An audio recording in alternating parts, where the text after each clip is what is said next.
Final Fantasy, like many first entries in prolific game series, is stuck under the shadow of later installments. It's a shame, as if you can get over the archaic feel of an NES RPG, there's a lot for aspiring developers to learn from here. We're the Gemini Report, and today we're going to analyse how Final Fantasy implements strategy in its battle system and the open-ended nature of its map and dungeon designs.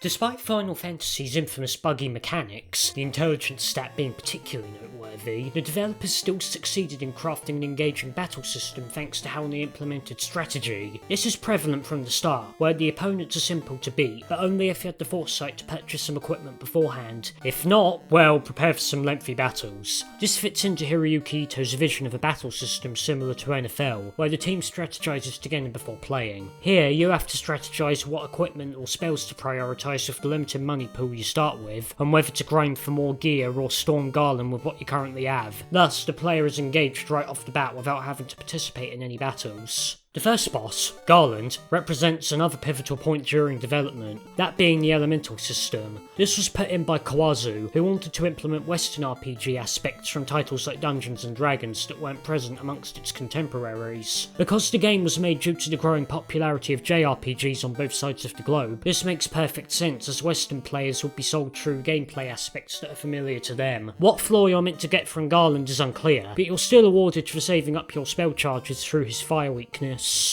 That's not to say Final Fantasy emulates Dungeons & Dragons' strengths perfectly. It is only an NES title after all, meaning it's only as advanced as the cartridge space allows. For instance, in a tabletop game like D&D, the Dungeon Master can read out the exact details of what abilities were used and how much of a specific buff was applied. With Final Fantasy, however, text space is tight, meaning the Dungeon Master can only say fast was applied without stating the implications for your character. Furthermore, any actions in D&D can be added to a log so you can keep track of what's happened. No such thing is available in Final Fantasy, which is unfortunate if you forget any actions from previous turns such as an enemy buff, misleading you to thinking that a consequence of this such as a character death is unfair.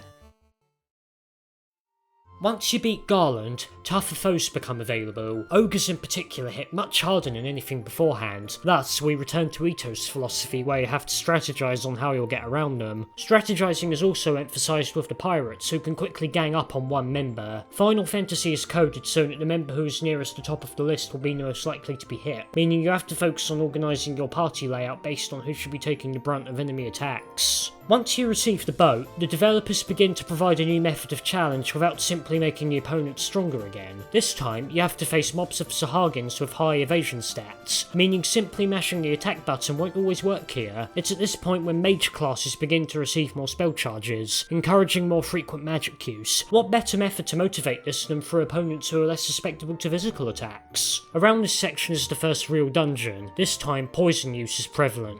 Again, a couple of strategies are available. You could purchase pure potions, buying a suitable amount for a lengthy trek, or you could invest towards the pure spell, allowing mages to remove the poison status provided that they have the right charges. Though it must be stressed that both methods involve grinding for money, which, while this mindset is abandoned later on, is used as the best solution enough times early on to turn off less patient players. Another interesting aspect about the Marsh Cave is the red herring boss pulled onto you through the wizards, who feel more like a generic mob with no real failings or key strategies. Those are saved for Astos, who is cleverly teased as a king who's been double-crossed by Astos, catching out unprepared players. He is the first magic-themed boss, using tier 4 spells to overpower the party. Curious types might notice that Elfland is the first town to host 2 magic shops, one of which lists the same tier of spells used by Astos. Thus, the strategy encouraged here is to fight fire with fire using the winnings from the Marsh Cave. The following dungeon, the Earth Cave, uses a lot of the same design techniques as the last one. This is unfortunate as the reused poison emphasis causes it to feel like more of the same, despite the appearance of cockatrices with their stone status could have led to a theme around that. Though, considering the high prices of soft potions, not having this theme might have been for the best. The red herring boss is also reused here, where the vampire has ridiculously low HP even compared to the mobs in the dungeon. The clue to the true boss's vulnerability is a little cleverer now. Volcano. Here you're given a nudge on how to beat Lich through the sheer weaknesses of the opponents. Those of course being Fire and Harm, which is yet another example of how the elemental system was well utilised in terms of strategizing. The player is then given a choice of what area to visit next out with the optional Castle of Ordeals, the Ice Cave, and Guru Volcano. One may wish to prioritise areas based on what treasure is available, though some players might want to visit each dungeon depending on what fits their strategy. The Ice Cave is particularly noteworthy as it might be the most difficult dungeon in the game. This was probably intended so unlocking the airship was all the more satisfying, encouraging players to go to it right away. Compared to the high single target damage from the Provoker mobs and the status from the Marsh and Earth Cave ones, the Ice Cave prefers to bombard you with multi-target damage from Frost Dragons and Sorcerers. This means you should shift your attention away from your pure supply and turn it towards making sure your characters are healthy at the same time. Because heal potions can only be used on one character, the average player would strategize against multi-target damage through the use of the heal spell, which cures every party member. As long as you keep track of all your party members, then you can let off steam at the end for a ridiculously weak boss. I can't help but feel this was intentional. Compared to other dungeons, Guru Volcano is lighter on strategies, aside spamming ice on the fire weak opponents, as the main gimmick is the hazardous terrain. Speaking of missed opportunities, Carrie has no ice weakness, which is baffling considering Lich's fire bullseye. You can even find an ice sword before fighting her, causing the missed vulnerability to feel like an oversight. The difficulty descent continues with the Sea Shrine. The opponents are significantly weaker here compared to, say, the Ice Cave. This doesn't mean they're devoid of strategy though, as they're thrown in large batches. Here, you have to plan how often you'll use multi-target spells. If Thunder spells are amongst them, a strategic player is encouraged to save them for the upcoming boss, whose weakness is again teased through the mobs. Speaking of the boss, Kraken is much stronger than the previous two fiends thanks to his high absorb rating, meaning physical attacks won't deal too much damage, rewarding those who played strategically with spell charges. When the endgame draws near with the floating castle, the opponents combine aspects from the previous core dungeons to test if you're ready for the final challenge. The Earth Cave's status motif is back, as is the Sea Shrine's large mob usage. However, Tiamat isn't executed as well as she should have been. This is because she has a Bane weakness, which feels like a massive oversight. How is there any strategy when you can just fling instant death spells in the hope that one of them lands? The final exam approach continues with the revisit to the Temple of Chaos. Everyone loves refighting the fiends, and the reason why this twist is handled so well is that each fiend is allocated to a specific floor, while the opponents on these levels are from their original dungeon. This gives a subtle hint that you should apply the tactics you used in these dungeons, meaning you know what to do when you inevitably run into the fiends. Therefore, the twist doesn't feel like it's come out of nowhere. Unfortunately though, the fight with Chaos is rather underwhelming as he is extremely underpowered even with Quake, causing the player to feel like they've prepared for an anticlimax. While the battle system is the part of the game which will be interacted with the most, it's also worth respecting that the developers were able to make a world that was engaging to explore at the time of its release. Even today, few titles in the series have offered such freedom with their maps. Some don't even offer you any at all. Although they shouldn't automatically be compared to the open worlds that arguably saturate the market today, as it starts out rather linear, and only broadens as you prove yourself capable of performing the quests that the citizens of the world want you to complete. Even contemporaries, such as The Legend of Zelda, opened itself up to you immediately. You didn't even have to pick up the sword if you were daring enough. While Final Fantasy starts you out with a single goal, it doesn't give you a cutscene that states your objective. You're just flung into the overworld. Naked. Players can go to the nearby castle for guidance if they're uncomfortable without it, but they can also clear the Temple of Fiends for the sheer thrill of exploration. Should one get lost at any point in their travels, they can call upon a miniature version of the overworld map by using a being select combination that they can learn for a clue at Metolius Cave. While this is better than what was provided at the time, the wind-up that's needed to open it up just isn't worth it for constant consultancy. It will instead only see use if the player quickly needs to get their bearings. I'm not convinced that this was how the developers wanted you to use it, since the PlayStation remake makes the map load much faster, and even pinpoint where each location is. Clearly they wanted this fixed when they had the chance to make the game again. I'm going to assume that this wind-up was meant to capture the feeling of unravelling a traditional map. Both Hironobu Sakaguchi and Koichi Ishii, if that's how you pronounce his name, had a penchant for visual appeal that leads me to this conclusion. The former was insecure about Dragon Quest and made a concerted effort to be different, whereas the latter was described as a type who would go around in a leather jacket most of the time. Again though, having the option alone to view a map is worth credit. Compare this to The Legend of Zelda and Dragon Quest, which just gave you paper maps inside their cases. God help you if you bought any of those two games secondhand. Perhaps the flashy transition could be chalked as the developers trying to find their footing with such a novel concept.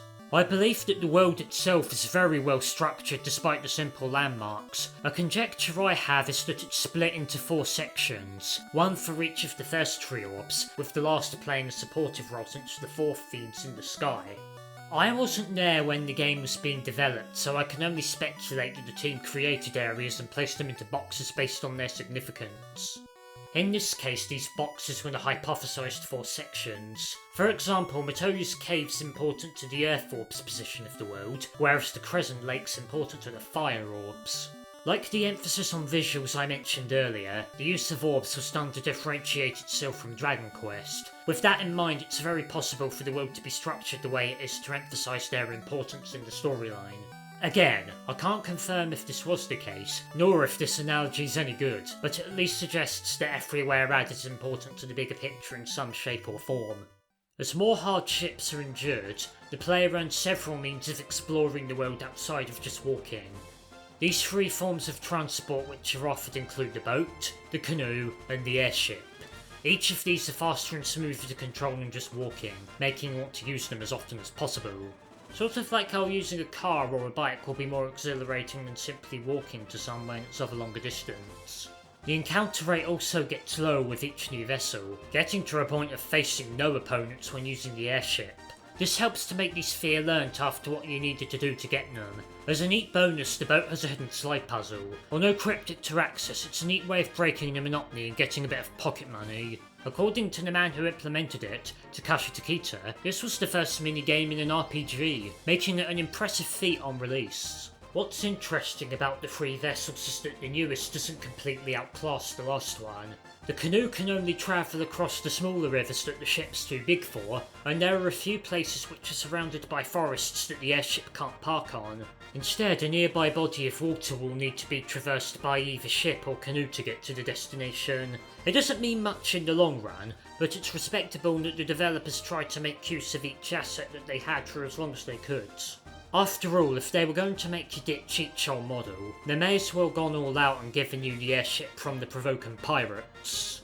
No matter how the player travels though, they'll be more often than not rewarded for going off the beaten path. For example, as soon as they reach the part of the map where Provoker resides, they can go to the tip of a field east from the town to encounter tougher opponents. For a good stretch of the journey, these foes are the best source of income. The trolls and zombie bulls in particular will give out 3,000 gold to spend on that sword or spell which you'll be earning for.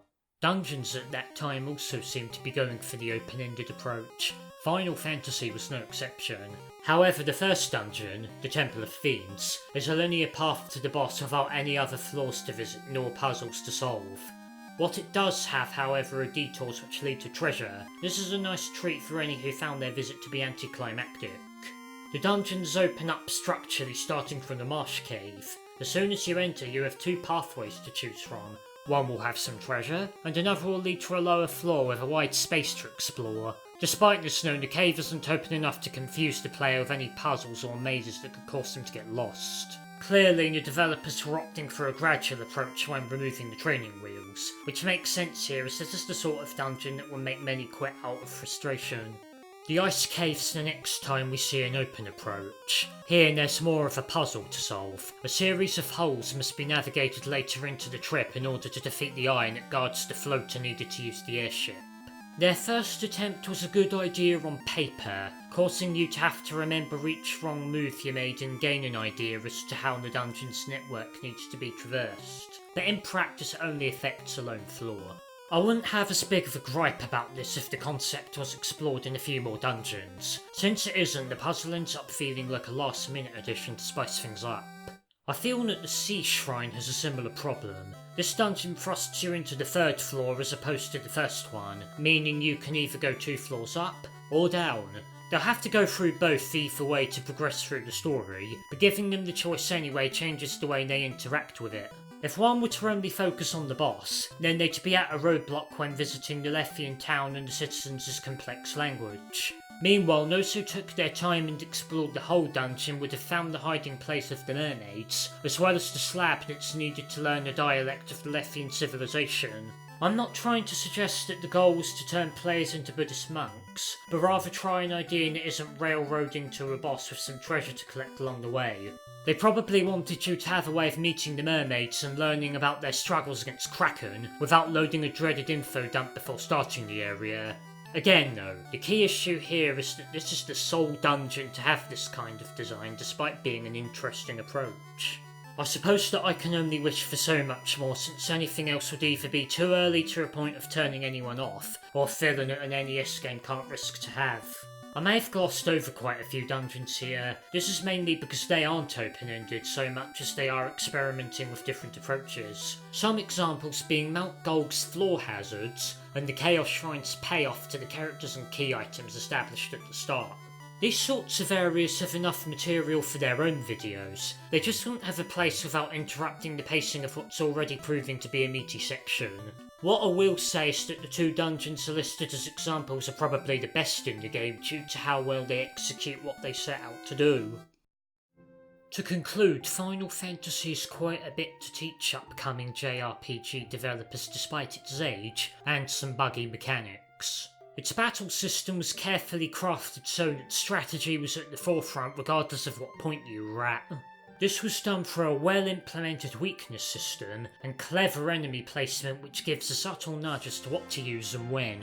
It's also one of the few games in the series to boast an open-ended nature in both its overworld and dungeon designs. The former greatly benefits from the synergy which it has with the 4 key treasures, not to mention a well-balanced set of vessels used to raid exploration. The dungeons, on the other hand, lay out several interesting ideas that are unfortunately held back slightly by the NES's limitations. Shortcomings aside though, there's a good reason why this game was able to kickstart a multi-million-dollar franchise, and it still provides a great learning experience for those who either want to sharpen up their battle systems, or design their RPG worlds to be more open. Tune in next week for our analysis on Final Fantasy II. Please let us know what you thought of this game and if there are any points that you disagreed with. If you enjoyed the video, give it a like, subscribe, and share it wherever you can. Thank you for your time.